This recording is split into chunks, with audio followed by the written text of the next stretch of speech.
Bonjour à toutes et à tous, je suis ravie de vous accueillir sur la chaîne YouTube En mode naturo. Je suis Maud Gabriel, naturopathe, micronutritionniste formée en phytothérapie. Aujourd'hui, j'ai l'honneur de recevoir une invitée exceptionnelle dans cette nouvelle vidéo consacrée à l'histamine. Bonjour Marie. Bonjour Maud, merci pour ton invitation. C'est avec grand plaisir que je te reçois et avec un grand honneur d'ailleurs. Alors donc, Marie, je vais te présenter brièvement et puis bah, toi, tu vas te présenter en détail. Donc, Marie est la rédactrice du site internet HistaLive, la référence française pour aider les personnes à faire face aux troubles et à l'histamine. Donc, Marie, voilà, comme je disais, est-ce que tu peux te présenter et puis bah, nous faire un petit topo quand même sur le rappel de l'histamine, même si j'ai déjà consacré des vidéos à ce sujet-là. Est-ce que, voilà, je te laisse la parole. Bon, bah, bonjour à tous et à toutes, merci en tout cas encore Maud. Merci. De mon côté, donc j'ai 44 ans et je vis en Savoie, donc au milieu de la montagne. Donc j'ai travaillé longtemps avant de tomber malade, je travaillais longtemps dans une agence de voyage où je faisais des voyages sur mesure. J'ai beaucoup voyagé aussi en Amérique latine et en Asie. Et puis bah, la vie a fait que d'un coup, plus ou moins, bah, je suis un peu tombée, entre guillemets.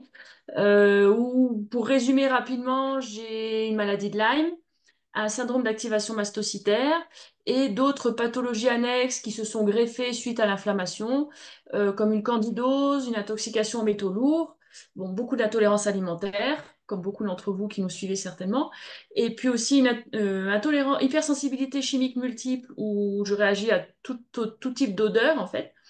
Donc voilà un petit peu le parcours où depuis que je suis tombée malade, eh bien, la vie a complètement changé. On en reparlera après, mais beaucoup de choses à mettre en place. Et puis on est un peu une personne différente et il faut faire avec et puis et faire au mieux. Voilà. Et trouver les bons outils et les bonnes solutions, en tout cas par rapport à ça. Et j'ai beaucoup du coup travaillé sur l'histamine, qui est un Ouais. élément clé aussi autour du SAMA, justement. Ouais, justement, est-ce que tu peux nous définir le SAMA parce que cet acronyme n'est pas forcément connu de tous. Et puis aussi un petit topo, un petit rappel sur l'histamine, s'il te plaît, pour que, voilà, que tout le Alors, monde comprenne bien. alors le SAMA, c'est l'acronyme de syndrome d'activation mastocytaire. Donc, c'est une maladie qui est assez récente, qui est à peu près, qui a été trouvée il y a une quinzaine d'années, je dirais. Je ne dis pas de bêtises, 15-20 ans maxi. Donc, on a d'un côté les mastocytoses, la mastocytose est une maladie rare, où il y a vraiment un trouble des mastocytes, c'est-à-dire que les mastocytes sont produits dans la moelle osseuse avec les globules rouges et les globules blancs. Et en fait, les mastocytes, c'est votre armoire à pharmacie. Ils ont plein de petits granules et dans les granules, ils ont plein de substances chimiques qui permettent justement de vous défendre contre un pollen, contre un mauvais aliment, contre d'agressions extérieures. Et quand les mastocytes fonctionnent mal ou qu'il y en a trop, eh bien, il va libérer trop de substances chimiques. Et c'est là que vous avez des symptômes parce que notamment l'histamine est sécrétée dans les mastocytes en très grande partie. Et quand les mastocytes réagissent trop fortement ou qu'ils sont en trop grand nombre, eh bien, ils vont libérer beaucoup trop d'histamine. Donc, vous allez vous retrouver avec un taux d'histamine toujours très, très élevé. Donc, le syndrome d'activation mastocytaire, c'est un dysfonctionnement des mastocytes qui réagissent trop souvent à plein de choses. Voilà. On va réagir au soleil, on va réagir à la différence de température, à une piqûre de moustique, à un aliment, à un médicament. Et dès qu'on est en contact avec ces facteurs, les mastocytes réagissent, s'activent et libèrent trop d'histamine, ce qui entraîne des symptômes. Donc, dans la mastocytose, c'est génétique puisqu'on va retrouver le codage d'un gène et trop de mastocytes dans le corps, alors que le syndrome d'activation mastocytaire, on va pas avoir forcément ces deux choses, mais on va avoir les mêmes symptômes et la même réaction des mastocytes. Simplement, ils sont pas forcément en plus grand nombre et il n'y a pas de codage génétique. Donc c'est très compliqué à diagnostiquer du coup. Et ça rejoint, donc on a beaucoup de problèmes d'histamine justement avec le syndrome d'activation mastocytaire.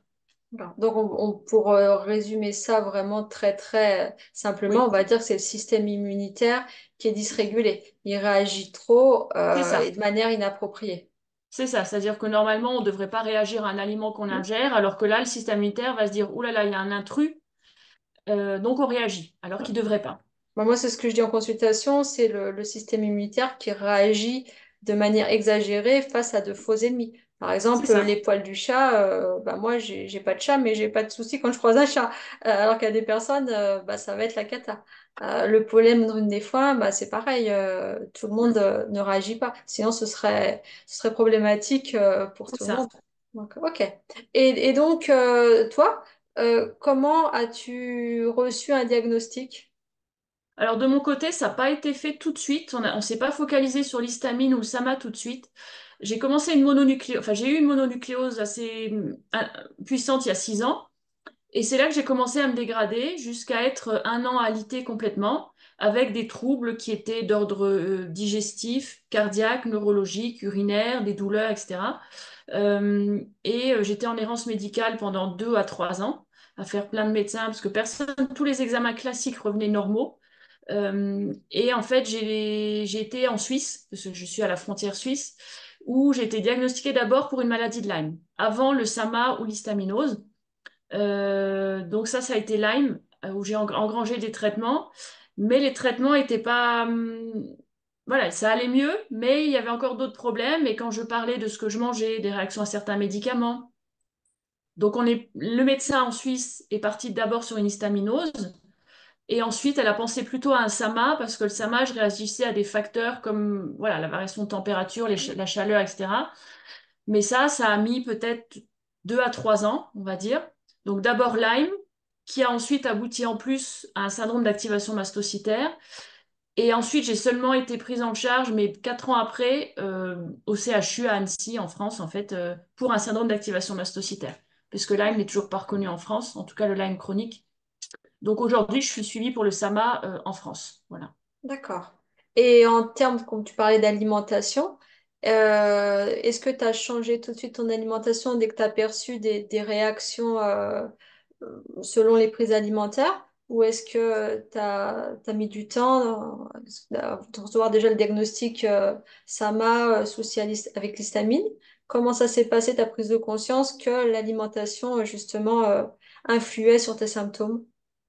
Bah, ça a été assez long, c'est vrai, comme tu dis. J'ai pas vu tout de suite parce que j'avais tellement de symptômes. Et quand on a tellement de symptômes, on n'arrive plus à se rendre compte à quoi on réagit. Ouais. D'autant que je réagissais aux médicaments, enfin à plein d'autres choses. Donc on n'arrive plus du tout à distinguer quand on est vraiment sous l'eau de symptômes. C'est mon médecin d'abord suisse qui m'avait trouvé le SAMA, qui m'a parlé de l'alimentation et qui m'a dit bah, peut-être essayer de manger sans histamine. Et en même temps, elle m'avait prescrit des antihistaminiques.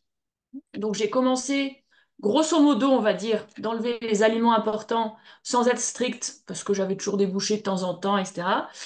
J'ai dû faire ça pendant un an où j'ai vu déjà certaines améliorations. J'avais déjà commencé le sans gluten et le sans lactose qui m'avaient enlevé certains troubles digestifs, des aftes ou des diarrhées, par exemple. Ouais. Et après, j'ai arrêté le sucre. Et ensuite, j'ai arrêté l'histamine. D'accord. Mais l'histamine sans être très stricte. Donc ça allait un peu mieux, c'est clair, mais pendant un an. Et après, voilà, j'ai une prise de conscience où je me suis dit, attends, est-ce que tu veux vraiment aller mieux? Donc là, j'ai fait de façon beaucoup plus, je sais pas si je vais être triste ou plus appliquée pour l'alimentation sans histamine. Et là, vraiment, j'ai commencé à avoir quand même une vraiment meilleure amélioration, en tout cas. D'accord. Donc, on peut rappeler les aliments les plus riches en histamine. Donc, c'est plutôt la tomate, l'avocat, Oui, les poissons gras en conserve, les épinards, les fraises, les bananes, les fruits de voilà, mer. Donc, voilà, c'est ce oui. qu'on disait un De petit peu l'alcool aussi, tout ce qui oui, est charcuterie fumée, en, chocolat. ce qu'on disait en off, bon, à part l'alcool et les charcuteries, c'est pourtant des aliments qui sont quand même abondamment conseillés en micronutrition, mais qui peuvent au contraire majorer les symptômes de certaines personnes. Donc c'est pour ça C'est que j'aime beaucoup voilà, informer le grand public et les collègues sur le fait que chaque conseil alimentaire doit vraiment être très très individualisé. Parce que les aliments là, riches en histamine, c'est des aliments plutôt santé, qui sont vraiment intéressants d'un point de vue nutritionnel et micronutritionnel, mais pour qui, chez certaines personnes, peuvent être totalement délétères. Bah, pour donner l'exemple, c'est vrai, avant d'être diagnostiquée, j'allais déjà pas bien entre la mononucléose et mon diagnostic. J'allais chez une naturopathe qui, de surcroît, je dis, était très bien, mais elle me disait, bah, prenez des œufs pour les protéines, comme tu disais, de l'avocat pour les oméga 3 si je ne me trompe pas. Oméga Euh, 6, Oméga 9, prenez, pardon, avocat. elle me disait, prenez jus de citron le matin parce que c'est bon pour la digestion, etc. Donc je prenais tout ça. Prenez du fromage type gruyère et mental pour, Il n'y a plus de lactose. voilà, pour le calcium, etc. Donc j'ai fait tout ça. Et ben ça a dégradé encore plus. puisque c'est tous des choses qui sont très riches en histamine, donc c'est exactement ce que tu disais, c'est-à-dire que les protocoles classiques, en tout cas pour moi, le protocole classique n'a pas du tout fonctionné et m'a empiré. Ouais. Non, Donc mais ça, on ne le sait pas au départ. ah, Voilà. bien sûr, oui. Bah, parce que, enfin, bon, ce qu'on disait aussi, voilà, genre, on va tout révéler au grand jour. C'est vrai que la plupart des personnes qui ont des problèmes digestifs, elles vont penser au FODMAPs. Mm, Au FODMAPs, manger beaucoup d'oméga 3 par l'assiette, donc les poissons gras en conserve, les avocats pour les oméga 9, enfin voilà, des choses qui sont plutôt mm, anti-inflammatoires. Mais c'est vrai que souvent, l'histamine reste encore un sujet peu connu mm, et peu pris en charge par manque de connaissances sur le sujet, aussi bien des thérapeutes que des personnes qui ont justement cette mm. problématique. Clairement, et c'est en explosion depuis 2, 3 ans avec la molécule Spike. Et c'est vrai qu'il y en a de plus en plus des cas de d'histaminose, voire de SAMA. Le SAMA est le cran au-dessus où on réagit à beaucoup plus de facteurs que l'histaminose. Et c'est vrai que ça commence à être un vrai problème et trop peu encore Mm. de médecins ou de praticiens sont au courant de la problématique, quoi. Donc là, on a parlé d'alimentation, mais dans ta vie, parce que comme l'organisme il réagit à tout, qu'est-ce que tu as changé? T'as changé enfin, au niveau du travail, au niveau du cadre de vie, au niveau bah, de ce qu'il y a dans la maison. Dis-nous, tu as dû faire un grand ménage? Alors, il y a, bah, c'est toute une vie qui change, donc il faut Mhm. complètement tout. Donc, bon, déjà, bien entendu, les traitements. J'ai été traitée Lyme pendant 1 an et demi, et puis là, sous antihistaminique essentiellement. Donc, déjà, ça, c'est pour moi indispensable. Quand on a un SAMA ou une histaminose, il y a des traitements à mettre en place. L'alimentation, bien entendu, j'ai dû revoir complètement mon alimentation, alors qu'avant, je cuisinais pas, on va dire. C'était par fainéantise. Aujourd'hui, je suis obligée de tout me cuisiner, donc ça prend plus de temps. Donc, c'est une réorganisation dans la vie qui est différente. Au niveau professionnel, eh bien, j'ai été obligée d'arrêter mon travail. Je pouvais plus assurer mes 40 heures par semaine. J'ai eu une invalidité de la sécurité sociale, donc qui me permet d'avoir une rente, parce que sinon je peux plus travailler à temps plein, c'est pas possible. Et surtout, bah, il faut écouter son corps, c'est-à-dire plus le corps, plus on en donne, plus on en fait faire à son corps, et plus c'est difficile, et plus on a des crises importantes. Donc, bah, le cadre de vie doit être revu. J'habitais plus en ville, maintenant j'habite plus en montagne, à la campagne, donc pour avoir plus de tranquillité. On revoit aussi ses activités, parce que je faisais de la randonnée, de l'équitation, tout ça, c'est plus possible. Donc, on change, bah, j'ai changé mes activités, de la peinture, de la photo, des choses que mon corps peut faire, on va dire. Et puis aussi, avec les allergies aux parfums, aux odeurs, bah, c'est tout changer les produits à la maison, que ce soit la lessive, le gel douche, les crèmes de visage, etc. Donc ça, c'est aussi un changement complet à faire dans les habitudes.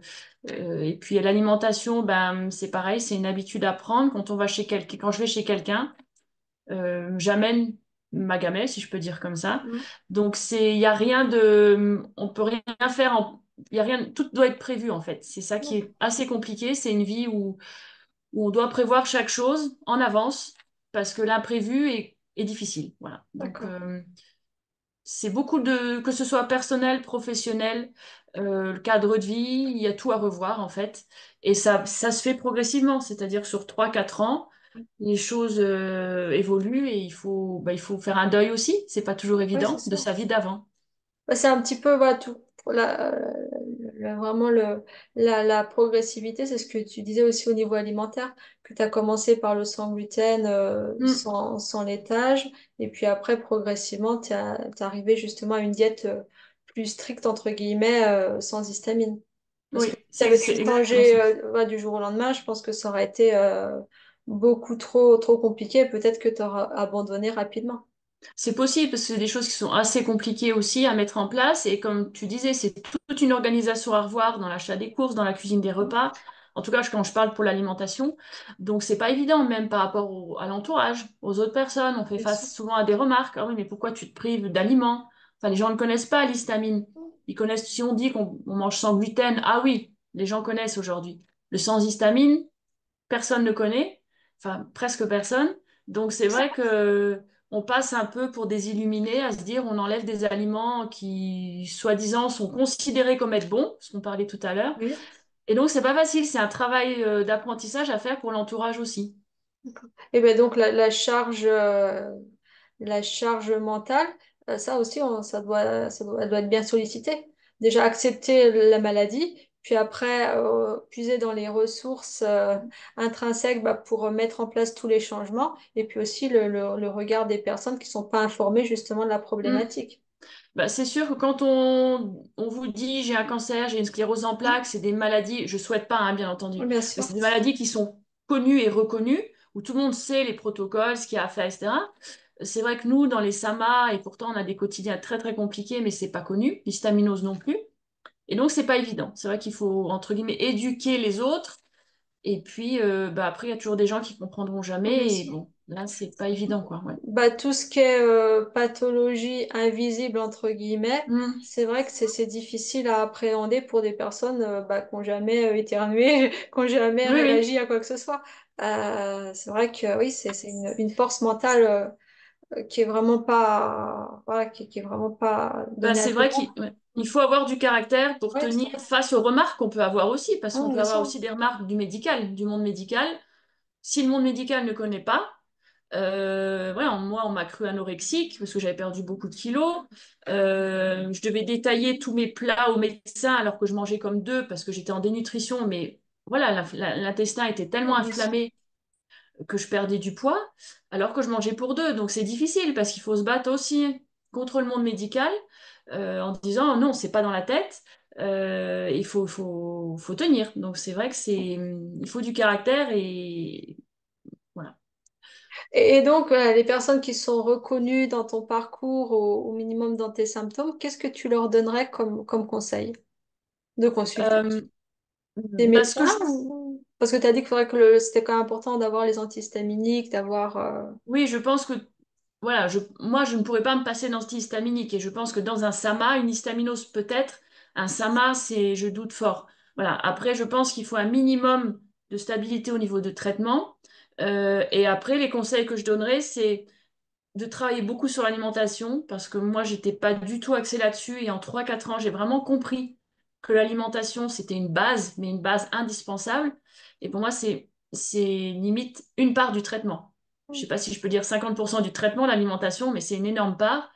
Euh, et puis aussi peut-être s'aider de praticiens, bon, ça peut être comme toi ou d'autres qui connaissent l'histamine, qui peuvent être des naturopathes, des docteurs en physiopathologie, enfin voilà, peu importe, Bien sûr. qui connaissent l'histamine et qui peuvent aider justement pour traiter les pathologies annexes, parce qu'on est souvent confronté en plus à des candidoses, peut-être voilà, à des intestins irritables, etc.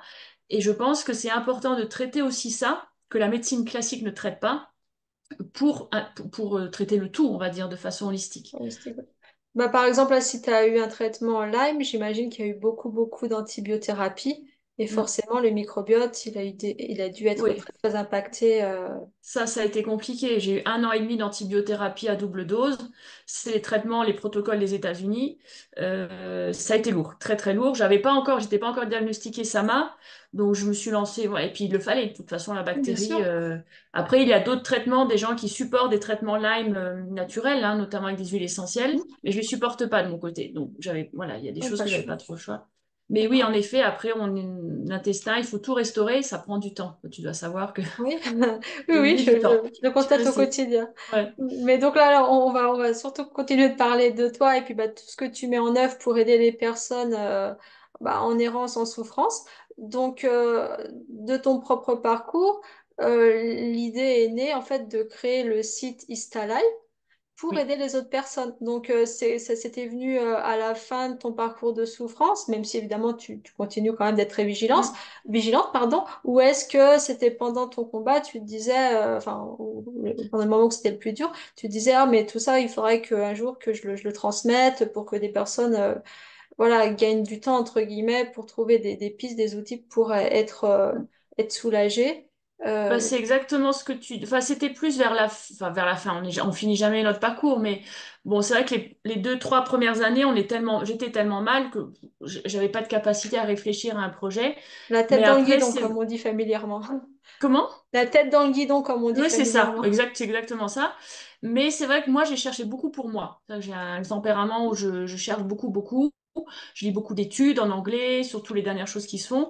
Et au bout de 3 4 ans, je me suis dit, ben, j'ai passé 3 4 ans à chercher et il m'a fallu 3 4 ans pour arriver où je suis. Et je me dis, c'est tellement... Je parle sur l'histamine, hein, Bien on est sûr, sur le oui. sujet, Oui. sur l'alimentation notamment ou sur d'autres connaissances. Et je me dis, mais c'est trop de temps perdu. Je veux dire, si on m'avait donné toutes les infos que j'ai aujourd'hui en une fois, j'aurais gagné 3 ans. Voilà, 3 ans à être peut-être mieux, à moins dégrader mon corps, à pouvoir refaire des choses, etc. et pas tomber si bas. Et du coup, c'est là que l'idée, je me suis dit, ben, pourquoi pas transmettre justement, comme tu dis, toutes ces infos en un endroit unique pour que les gens puissent justement en profiter et pas traîner, entre guillemets, si longtemps. Déjà que souvent, c'est des gens en errance médicale hein, qui en arrivent là. Hein. Donc l'idée, c'était vraiment d'aider les autres au maximum, avec beaucoup de choses accessibles gratuitement, en tout cas sur le site, en tout cas les informations principales. Et après, un travail axé sur l'alimentation, parce que j'ai compris, au bout de 4 ans, que bah, c'était tellement indispensable dans notre traitement qu'on ne peut pas passer à côté, je dirais. Alors, bah, dis-nous justement, on a des articles, on a accès à des articles sur ton site qui sont Alors très, sur le très site, pointus et très, très documentés. c'est gentil, merci. Non, Ouais, c'est vrai. j'ai des sujets en lien avec un petit peu tout ce qui tourne Mhm. autour de l'histamine ou des mastocytes. Donc que ce soit déjà de base des traitements, que ce soit des médicaments ou la naturopathie, sur les symptômes, les facteurs déclencheurs par exemple, les liens avec d'autres maladies, parce qu'on se rend compte que souvent, en tout cas un SAMA est toujours lié avec au moins une autre maladie, voire plusieurs. Je fais aussi des tests de produits, par exemple des crèmes sans parfum, des produits, des compléments alimentaires, etc. Donc voilà, tout ça est accessible sur le site. Et puis j'ai créé un kit sur l'alimentation sans histamine, il y a un livre de 300 pages, il y a un livre de recettes, et j'ai aussi des outils pratiques pour aider les gens à créer leur liste avec le temps, leur liste d'aliments. Voilà, donc plein de choses pour que les gens puissent connaître leurs facteurs déclencheurs, un journal alimentaire, donc, Et pour qu'ils aient en tout cas les choses pour se prendre en main, pour essayer de se prendre en main s'ils veulent. il y a des lives aussi, des ateliers live. Alors, j'ai commencé à organiser en effet, il y a des ateliers, là on a fait une fois par trimestre d'écoute entre patients, avec une personne qui est patiente partenaire qui est formée à l'écoute. Donc, c'est elle qui anime l'atelier. Donc, dans un petit groupe de 10 personnes où les gens peuvent échanger sur leur maladie, sur leur quotidien.